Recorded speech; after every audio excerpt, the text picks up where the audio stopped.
नमस्कार आपनालोक सकलोके पुनर्बार स्वागतम नसमाई मस्जिद बंधुসকল पलकते सामक आज 9टा गुरुत्वपूर्ण खबर। प्रथमটো खबर भारतीय महाकाश गवेषणा संस्था इसरो रचिले आन एक इतिहास। L1 অরবিটত সফলতাৰে प्रवेश करिले भारतर सूर्ययाने। इसरोए रचना करिले आन एक इतिहास। L1 অরবিটত সফলতাৰে प्रवेश करिले भारतर सूर्ययाने। सूर्यर विभिन्न दिक अध्ययन करिब आदित्य L1ए। विगत वर्षर 2 सेप्टेम्बरत निक्षेप करा होइसिल आदित्य L1ক আৰু 125 দিনৰ যাত্ৰা সম্পূৰ্ণ কৰিছে এতিয়া आदित्य L1ए। L1 हेलो অৰবিটৰ চাৰিওফালে ঘূৰিব आदित्य L1। उल्लेखযোগ্য যে 400 কোটি টকা খৰচ কৰা হৈছিল এই অভিযানত আৰু আগন্তুক 5 বছৰ ধৰি সূৰ্যক অধ্যয়ন কৰিব आदित्य L1ए। পৰৱৰ্তী খবৰ এটিএম কাৰ্ড ব্যৱহাৰকাৰীলৈ ভাল খবৰ। যদি আপোনাৰ যিকোনো বেংকৰ এটা এটিএম কাৰ্ড আছে তেন্তে আপোনালৈ ভাল খবৰ। আপুনি লাভ কৰিব 5 লাখ টকা পৰ্যন্ত। কেনেকৈ আৰু কিয় লাভ কৰিব এই টকা চাও আহক। एटीएम कार्ड व्यवहारकारीলৈ ভাল খবৰ। আপুনি 5 লাখ টকা পৰ্যন্ত লাভ কৰিব বিনামূলীয়া চিকিৎসাৰ সুবিধা যদিহে আপোনাৰ যিকোনো বেংকৰ এখন এটিএম কাৰ্ড আছে। কিদৰে লাভ কৰিব এই ধন ৰাখি চাও আহক। আপোনাৰ এটিএম কাৰ্ডখন কমেও 45 দিন ব্যৱহাৰ কৰিব লাগিব আৰু দুৰ্ঘটনাত হাত ভৰি হেৰুৱালে লাভ কৰিব 50,000 টকাৰ বীমা। শাৰীৰিকভাৱে অক্ষম হলে লাভ কৰিব 1 লাখ টকাৰ বীমা আৰু দুৰ্ঘটনাত মৃত্যু হলে কাৰ্ডৰ মনোনীত ব্যক্তিয়ে লাভ কৰিব এইসমূহ সুবিধা। ইয়াৰ বাবে আপুনি কিদৰে আবেদন কৰিব চাও আহক। আপোনাক প্ৰথমতে প্ৰয়োজন হ'ব এফআইআৰ কপি আৰু লগতে প্ৰয়োজন হ'ব হাস্পতালৰ প্ৰমাণপত্ৰ। ব্যক্তিজনৰ মৃত্যু হলে দিব লাগিব মৃতকৰ প্ৰমাণপত্ৰৰ মূল প্ৰতিলিপি আৰু নিৰ্দিষ্ট বেংকৰ যোগেদি অৰ্থাৎ আপোনাৰ যিটো বেংকত একাউণ্ট আছে সেই বেংকৰ যোগেদি আপুনি কৰিব লাগিব আবেদন। কাৰ্ডধাৰী অনুসৰি বীমাৰ সুবিধাও হ'ব ভিন্ন। আপুনি কি কাৰ্ড ব্যৱহাৰ কৰিলে কিমান টকাৰ ইঞ্চুৰেঞ্চ পাব বা কিমান টকা পাব চাও আহক। ক্লাছিক কাৰ্ডৰ ব্যৱহাৰকাৰীয়ে পাব 1 লাখ টকাৰ সুবিধা। প্লেটিনাম কাৰ্ড ব্যৱহাৰকাৰীয়ে পাব 2 লাখ টকাৰ সুবিধা। ভিসা কাৰ্ড ব্যৱহাৰকাৰীয়ে পাব 5 লাখ টকাৰ সুবিধা আৰু প্ৰধানমন্ত্ৰী জনধন যোজনাৰ সদস্যসকলে ৰুপে কাৰ্ডৰ জৰিয়তে লাভ কৰিব 1 পৰা 2 লাখ টকাৰ বীমা। পৰৱৰ্তী খবৰ দেশৰ লাখ লাখ নিবনুৱা যুৱক যুৱতীলৈ ভাল খবৰ। এইবাৰ দেশত একেলগে ওলাইছে 2,48,000 চাকৰি আৰু মেট্ৰিক পাছ কৰিলে কৰিব পাৰিব আবেদন। কেনেকৈ কৰিব আবেদন আৰু কি পদত ইমান বৃহৎ সংখ্যক চাকৰি ওলাইছে চাও আহক। দেশৰ লাখ লাখ নিবনুৱালৈ ভাল খবৰ। এইবাৰ ৰেল বিভাগত খালী হৈছে 2,48,895টা পদ। 10ম শ্ৰেণী উত্তীৰ্ণ হ'লেই আবেদন কৰিব পাৰিব এই চাকৰিৰ বাবে। দেশৰ বিভিন্ন প্ৰান্তৰ খালী পদ পূৰণৰ প্ৰক্ৰিয়া আৰম্ভ কৰিছে কেন্দ্ৰীয় চৰকাৰে। ৰেল বিভাগে বাম্পাৰ ভৰ্তি প্ৰক্ৰিয়া আৰম্ভ কৰাৰ বাবে জাৰি কৰিব অধিসূচনা। ভাৰতীয় ৰেল বিভাগৰ বিভিন্ন এলেকাত ওলাইছে এই চাকৰি। মুঠ 2,48,895টা চাকৰিৰ বাবে শীঘ্ৰে জাৰি কৰিব অধিসূচনা। এই ঘোষণা কৰিছে কেন্দ্ৰীয় ৰেল মন্ত্ৰী অশ্বিনী বৈষ্ণৱে। সহায়ক ষ্টেচন মাষ্টাৰ টিকট সংগ্ৰাহককে ধৰি লাখ লাখ পদ শীঘ্ৰে ওলাব ৰেল বিভাগত। ৰেলৱেৰ গ্ৰুপ চিট খালী হৈ আছে 2,48,000টা পদ। গ্ৰুপ এ আৰু বিত খালী হৈ আছে 2,070টা পদ আৰু এই পদসমূহৰ বাবে শীঘ্ৰে ৰেল বিভাগে জাৰি কৰিব অধিসূচনা। অধিসূচনা জাৰি কৰাৰ পিছতেই আপোনালোকে কৰিব পাৰিব আবেদন। কেনেকৈ কৰিব আবেদন চাও আহক। এই চাকৰিত আবেদন কৰিবলৈ ৰেল বিভাগৰ অফিচিয়েল ৱেবছাইট indianrailways.gov.in এই ৱেবছাইট ভিজিট কৰক। এই ৱেবছাইটৰ জৰিয়তে আপোনালোকে আবেদন কৰিব পাৰিব। বন্ধুসকল, তাৰপিছৰ 4 নম্বৰ খবৰটো জনোৱাৰ আগতে আপোনালৈ এটা সৰু ৰিকুৱেষ্ট, যদি তেওঁলোকে এই ভিডিঅ'ত লাইক কৰা নাই তেন্তে প্লিজ এটা লাইক কৰি দিয়ক আৰু এনেকুৱা ধৰণৰ নতুন নতুন ভিডিঅ' পাবলৈ চেনেলটো ছাবস্ক্ৰাইব কৰি কাষত থকা বেল আইকনটো প্ৰেছ কৰি ৰাখক। পৰৱৰ্তী খবৰ, সুৰাপান কৰি বাহন চলাই এইবাৰ বিপদত পৰিছে বিজেপি বিধায়কৰ এইগৰাকী পুত্ৰ। বিজেপি বিধায়কৰ পুত্ৰ এইবাৰ পালেগৈ আৰক্ষী থানাৰ লকআপ।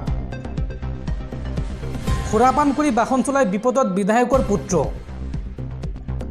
বিধায়কৰ পুত্ৰ এইবাৰ পালেগৈ আৰক্ষী থানাৰ লকআপ। বিজেপিৰ বিধায়ক আৰু প্ৰাক্তন মন্ত্ৰী ৰঞ্জিত দত্তৰ পুত্ৰক আটক কৰিছে আৰক্ষীয়ে। লগতে আন 2জন বন্ধুকো আটক কৰে যোৰাবাট আৰক্ষীয়ে। তিনিও মাজনিশা যোৰাবাট আৰক্ষীৰ অভিযানত ধৰা পৰে। নগাঁও দিশৰ পৰা গুৱাহাটীলৈ এখন ফৰ্চুনাৰ বাহনেৰে আহি আছিল তীব্ৰ বেগত আৰু এই পৰ্যন্ত যোৰাবাট থানাতে আছে বিজেপিৰ বিধায়কৰ পুত্ৰ দীপজ্যোতি। অভিযানকাৰী আৰক্ষীৰ সৈতে তৰ্কাতৰ্কিত লিপ্ত হৈছিল বিধায়কৰ পুত্ৰ।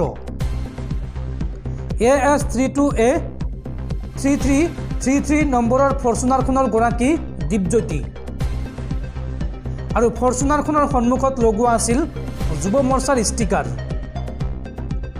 ব্ৰেড এনালাইজাৰত সুৰাৰ মাপ আছিল 320ৰ ওপৰত। পৰৱৰ্তী খবৰ, ভাৰতীয় বতৰ বিজ্ঞান কেন্দ্ৰৰ আগজাননী, আগন্তুক 2 দিনত ৰাজ্যত হ'ব প্ৰচণ্ড বৰষুণ, লগতে পৰিব ঘন কুঁৱলী, যাৰ পৰিপ্ৰেক্ষিতত ৰাজ্যত নামিব প্ৰচণ্ড শীত আৰু এই সন্দৰ্ভত ৰাজ্যৰ কেইবাখনো জিলাত এলাৰ্ট জাৰি কৰিছে বতৰ বিজ্ঞান কেন্দ্ৰই। আগন্তুক 2 দিনত ৰাজ্যত হ'ব বৰষুণ, লগতে পৰিব ঘন কুঁৱলী। বতৰ বিজ্ঞান কেন্দ্ৰই এই সন্দৰ্ভত জাৰি কৰিছে এলাৰ্ট। অসমৰ লগতে চুবুৰীয়া ৰাজ্যতে পৰিব ঘন কুঁৱলী। অসমৰ কোন কোন জিলাত এলাৰ্ট জাৰি কৰা হৈছে চাওঁ আহক। তিনিচুকীয়া, ডিব্ৰুগড়, যোৰহাট, মাজুলী, গোৱালপাৰা, লখিমপুৰ, কোকৰাঝাৰ, ধুবুৰী, কাৰ্বি আংলং আৰু নগাঁৱত কুঁৱলী এলাৰ্ট জাৰি কৰিছে বতৰ বিজ্ঞান কেন্দ্ৰই। পৰাপক্ষত কুঁৱলীৰ সময়ত বাহন নচলাব আৰু অত্যন্ত জৰুৰী কাম নাথাকিলে বাহন চলোৱাৰ পৰা বিৰত থাকক, ৰাজ্যবাসীক এই আহ্বান জনাইছে বতৰ বিজ্ঞান কেন্দ্ৰই। পৰৱৰ্তী খবৰ, দেশৰ মাদ্ৰাছাসমূহত মুছলমান ছাত্ৰৰ উপৰিও শিক্ষা গ্ৰহণ কৰিছে হিন্দু ধৰ্ম তথা অন্যান্য ধৰ্মৰ শিক্ষাৰ্থীসকলে আৰু এই সন্দৰ্ভত দেশৰ 11খন ৰাজ্যৰ মুখ্য সচিবক তলব NCPCRৰ। মাদ্ৰাছাত পঢ়ি থকা অন্য ধৰ্মৰ শিশুৰ তথ্য লাগে NCPCRক। দেশৰ বহু মাদ্ৰাছাত বহু হিন্দু তথা অন্য ধৰ্মৰ শিশুক নামভৰ্তিক লৈ ক্ষুব্ধ হৈ পৰিছে NCPCR। অন্য ধৰ্মৰ শিশুক মাদ্ৰাছাত নামভৰ্তিক লৈ বিহিত ব্যৱস্থা লোৱা নাই ৰাজ্য চৰকাৰসমূহে।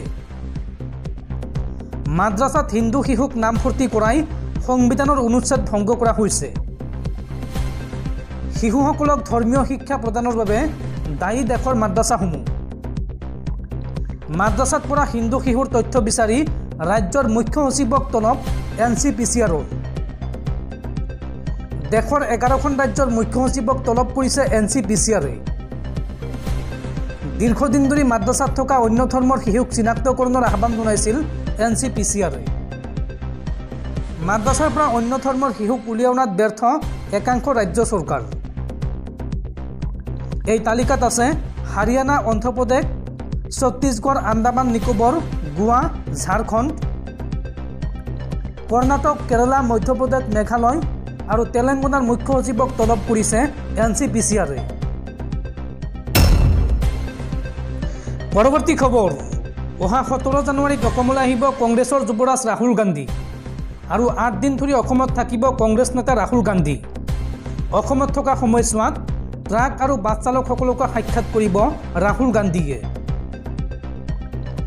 অহা 17 জানুৱাৰীত অসমলৈ আহিব কংগ্ৰেছৰ যুৱৰাজ ৰাহুল গান্ধী। অসম তথা উত্তৰ পূবক সামৰি ৰাহুল গান্ধী আৰম্ভ কৰিব ভাৰত ন্যায় যাত্ৰা। 8 দিন ধৰি অসমত থাকিব ৰাহুল গান্ধী। 9 জানুৱাৰীত অসমলৈ আহিব AICCৰ সাধাৰণ সম্পাদক KC বেণুগোপাল আৰু জিতেন্দ্ৰ সিং। অসমত 833 কিলোমিটাৰ পথ যাত্ৰা কৰিব ৰাহুল গান্ধীয়ে। আৰু 25 জানুৱাৰীত অসমত শেষ হ'ব ভাৰত জোড়ো ন্যায় যাত্ৰা। এই যাত্ৰাৰ সময়ত ৰাজ্যৰ বিভিন্ন দল সংগঠনৰ সৈতে বৈঠকত মিলিত হ'ব ৰাহুল গান্ধী। লগতে ট্ৰাক আৰু বাছ চালকৰ সৈতে সাক্ষাৎ কৰিব কংগ্ৰেছৰ শীৰ্ষ নেতাগৰাকীয়ে। পৰৱৰ্তী খবৰ ঘোষণা কৰা হ'ল 2024 T20 বিশ্বকাপৰ সময়সূচী। আমেৰিকা আৰু কেৰিবিয়ান দ্বীপপুঞ্জত অনুষ্ঠিত হ'ব এইবাৰৰ T20 বিশ্বকাপ। অহা 5 জুনত টিম ইণ্ডিয়াৰ প্ৰথমখন মেচ ঘোষণা কৰা হ'ল 2024 T20 বিশ্বকাপৰ সময়সূচী। আমেৰিকা আৰু কেৰিবিয়ান দ্বীপপুঞ্জত অনুষ্ঠিত হ'ব এইবাৰৰ T20 বিশ্বকাপ।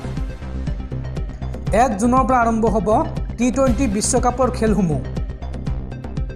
5 জুনত টিম ইণ্ডিয়াৰ প্ৰথমখন মেচ। আয়াৰলেণ্ডৰ বিৰুদ্ধে প্ৰথমখন খেলত নামিব টিম ইণ্ডিয়া।